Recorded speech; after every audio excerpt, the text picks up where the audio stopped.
Before we start this video, don't forget to hit that bell icon button, that subscribe button, so you are in tune of more videos, because for some reason YouTube don't show my videos like that. So yes, please help me out. Thank you.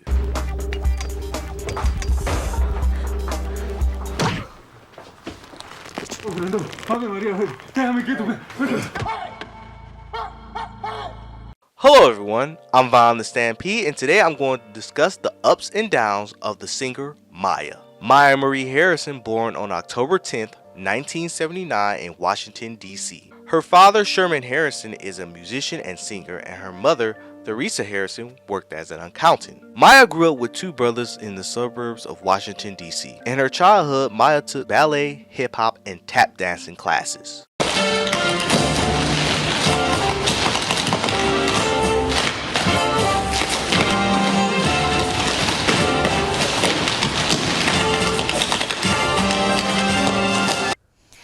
Well, DC is full of culture. It's one of the melting pots in the United States, New York being the first. But there are all kinds of people that come to DC via embassies and the government as well. So it's very multicultural, from the arts, etc. Being exposed to the arts, I met people from Africa as well as Japanese. All of my arts classes were very versatile as well as multicultural. And formed a tap dancing group called TWA, Tappers with Attitude. Boo! When her father Sherman realized how serious Mya wanted to take her singing career to the next level, he would pass her demo tapes around to producers and other record companies, eventually catching the interest of University Music president and CEO Haq Islam. Before Mya became the singer we all know today, did you know Mya was a reporter and dancer on Teen Summit? Do you think so many teens out here today are smoking marijuana? I think teens are smoking marijuana because of peer pressure, and once you're hooked on it, you can't get off of it. It's not necessarily a peer pressure thing, but it's a lack of other things to do. They think it's very cool to be doing it, so they think that they should do it too, to fit in with the in-group. I'm posse member Mya Harrison, and that's the word on the street.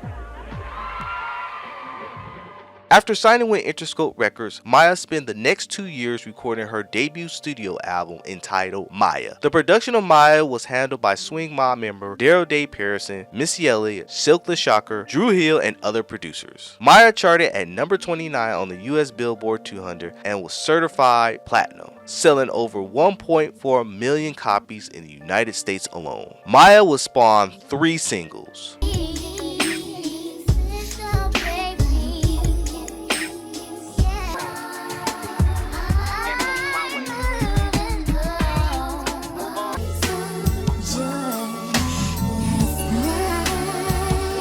To continue to create an ongoing buzz for Mya's album, Mya will open up for Boyz II Men during their tour from April to July. University and Interscope coupled her with Drew Hill in videos and television appearances as an outlet to create a fan base for her. Mya's team would set her up a 900 number for fans to call in so they could hear samples of her latest music and hear the latest on her activities. Think of a pre-Twitter or /Facebook. In 1998, Mya was featured in the Wyclef hit Ghetto Superstar and Blackstreet Take Me There.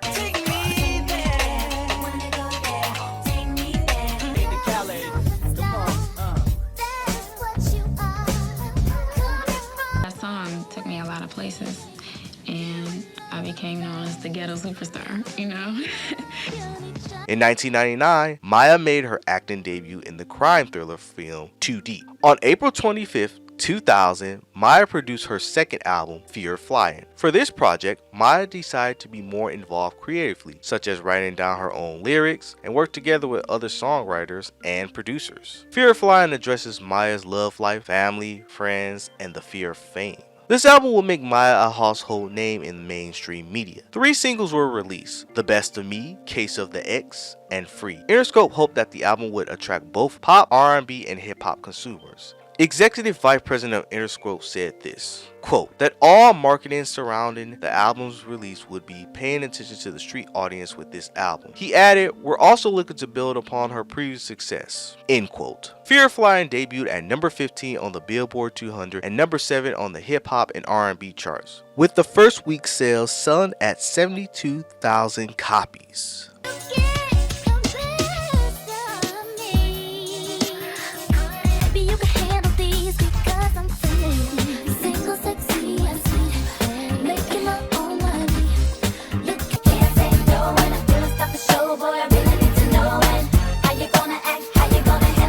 Mya and Jay-Z would collaborate on The Best of Me Part 2.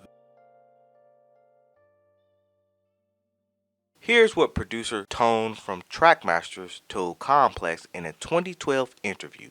Quote, Jay-Z was almost immediately turned off by Mya's vibe. So Jay came to the studio that night at the Hit Factory. He got it right away. He understood what it was, but he didn't like Mya's vibe in the room. He looked at her like she was a spoiled brat because she was. Jay looked at her like, I'm about to rap on your record. You're about to have a hit, and I don't think you really appreciate it. Tone recalled, luckily though, Jay-Z later came back and finished the song. Annoyed, Jay-Z reportedly left the studio, with the producers telling the singer, Yo Mya, Jay wants to do the record, but feels like you're not giving him any love. Like no thank you, or none of that? Luckily though, Jay-Z later came and finished the song. Jay came in and Mya was more cordial towards Jay. End quote. The Best of Me Part 2 became another huge hit. You and Jay-Z, how did that record come about? And how did that record come about, the combination of you two? Well, the first original Best of Me was with Jadakiss, and Swiss Beats produced that one. Remember that? I love that song too. Swiss was actually telling us that was his first R&B record ever. I got together with Jimmy Cozier and Teron Beal on the top line. And that record was supposed to go to DMX, the track. And so I picked it. I was like, I like this, I like that. And he was like, this is somebody else. I said, let's just write to it. So that happened first. And I know in the building, we were doing a lot of remixes and a lot of features for my project on Interscope. And so Steve Stout was making sure that, we got some street singles out as well while the pop things were happening to balance everything out. And he mentioned that Jay-Z was his cousin. So that was how everything was coordinated. So it was an inside, I guess, family type of deal. And Trackmasters did that production. It was for the Backstage album. Clue hosted it. And the rest is history. Around the spring of 2001, Mya would pay tribute to Janet Jackson at MTV's Icon. Later that same year, Mya would team up with Pink, Christina Aguilera, and Lil' Kim. They would remake LaBella's 1975 hit Lady Marmalade, which became a mega hit.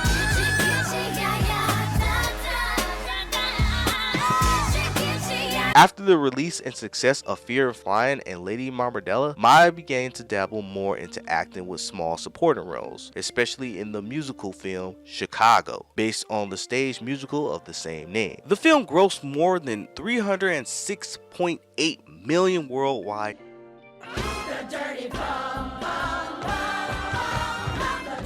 And was critically acclaimed. And Mya's performance got her nominated for several awards, from the Critics' Choice Movie Awards and the Screen Actors Guild Awards. In March 2003, Mya appeared on hip-hop alternatives group Jurassic 5's remix of the song Thin Line.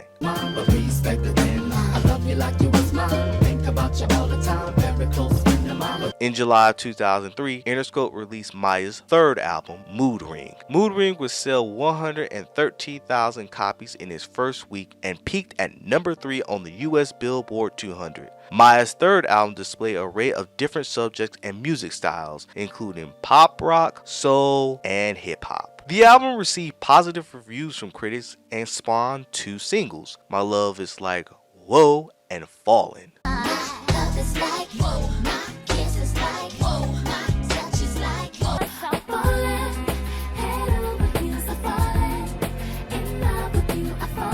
To further promote Mood Ring, Mya will embark on a tour as strategic marketing. Her label, Interscope, coupled Mood Ring with limited edition calendars. To kick off promotion for Mood Ring, Mya appeared and performed Turn the Beat Around on the Disco Ball, taped in 2002. The ABC specials aired on January 16, 2003. In 2002, the Coca-Cola Company signed Mya to star in their new advertisement campaign. Joined by rapper Common, their spot featured the two singing on an original song based on the 1960 jazz hook of Eddie Harris, Compared to What. Try to make it real compared to what?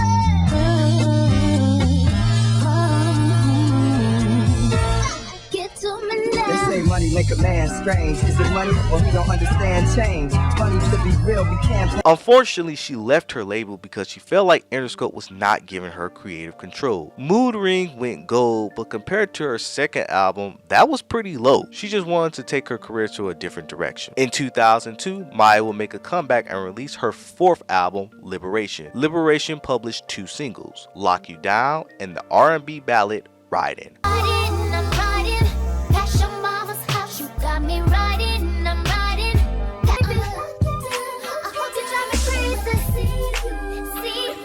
Both singles failed to make an impact on radio charts. Due to the industry budget cuts, the album suffered numerous delays and pushbacks. However, while delaying the album release again, Universal Motown accidentally leaked the album in Japan, and Liberation was subsequently released as a digital download only in Japan on October 22nd, 2007. This really upset Mya because she just put in the work, and just to have the album leak and be easily accessed to the public would be upsetting to anyone. In search of a new vibe for the album, she drew inspiration from past relationships. She quoted, "I just knew that I had to get back to my roots and rediscover what had me excited in the first place. I have all this creative energy and all these ideas." End quote. Mya got a lot of her inspiration from her relationships with men in the industry, especially her ex-boyfriend producer Bryce Wilson. Let's just say it didn't work out and the two had no business of being with each other. Mya's fifth album, Sugar and Spice, was announced on December 3rd, 2008. Unlike her first 4 studio albums, which was financed by other major labels, instead this project was solely self-funded and self-produced by Mya's own label, Planet 9. To promote Sugar and Spice, Manhattan Recordings organized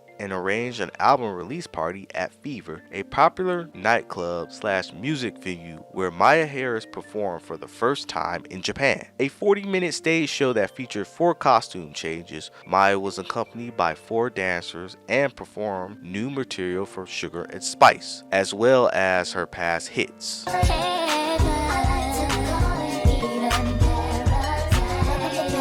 Mya's next album, Kiss, charted at number 74 on the US top R&B and hip hop charts. Kiss spawned 7 singles.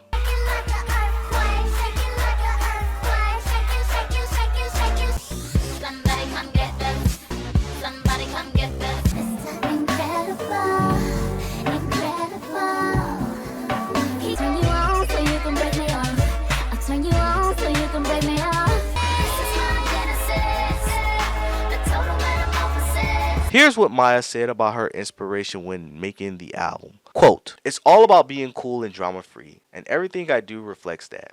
The people that I associate with, the circle that I keep is real simple. And sometimes we think or we train to believe that you always have to have more to make ourselves feel happy or beautiful. But it's the other way around for me." End quote. The Kiss album received mixed reviews from critics. Some critics said the album was all over the place, the vocals was weak, and the project just wasn't her best work. While other critics say they loved the 80s inspirational things and Mya was doing something different with her production and lyrical content. Ultimately, Kiss failed to debut on the Billboard 200. Mya's 7th album, Smooth Jones, was released on Valentine's Day of 2016. It debuted at number 30 at the Billboard top R&B and hip-hop charts. This album was inspired by 1970s music. Here's what Mya said in Shoe.com. Quote, "I love the 70s.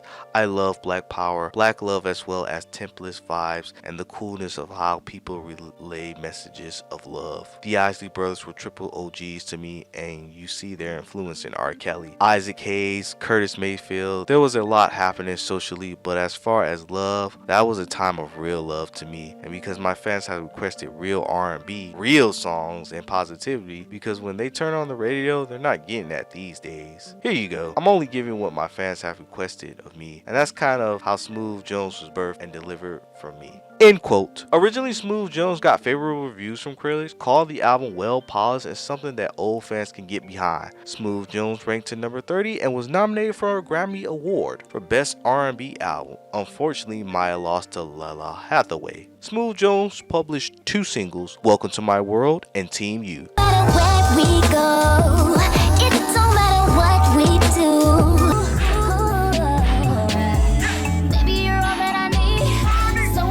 Mya's 8th and final studio album, TKO respawned in April of 2018. This album will be described as Smooth Jones Part 2 with having similar themes of 70s, 80s, and 90s sound. Cause I'm ready for whatever. This is not enough, I have you doing doubles. I'ma give you all you need. You could do this. Just gotta get round 3. This round's on you. I'm good, babe, as long as I'm with you. Do anything for you. Are you down for me? Like a drug, like a drug. No control, no control, no control. Mya has done a lot of projects besides music. She's been in television, movies, and even in reality shows. Mya was also a contestant in Dances of the Stars and ABC's Shark Tank. This is where I want to be.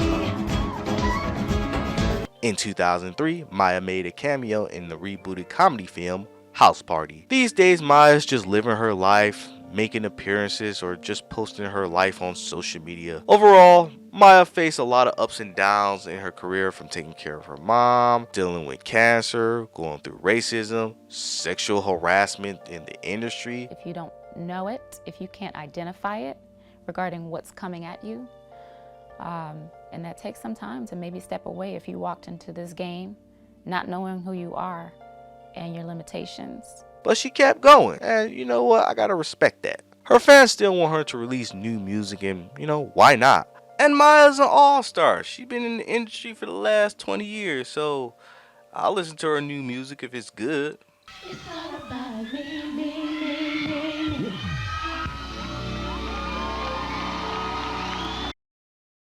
Hey everybody, this is Von the Stampede. What do you think of Mya? Are you a fan of Mya? Don't forget to hit that subscribe button and hit that bell icon button for more videos. Thank you.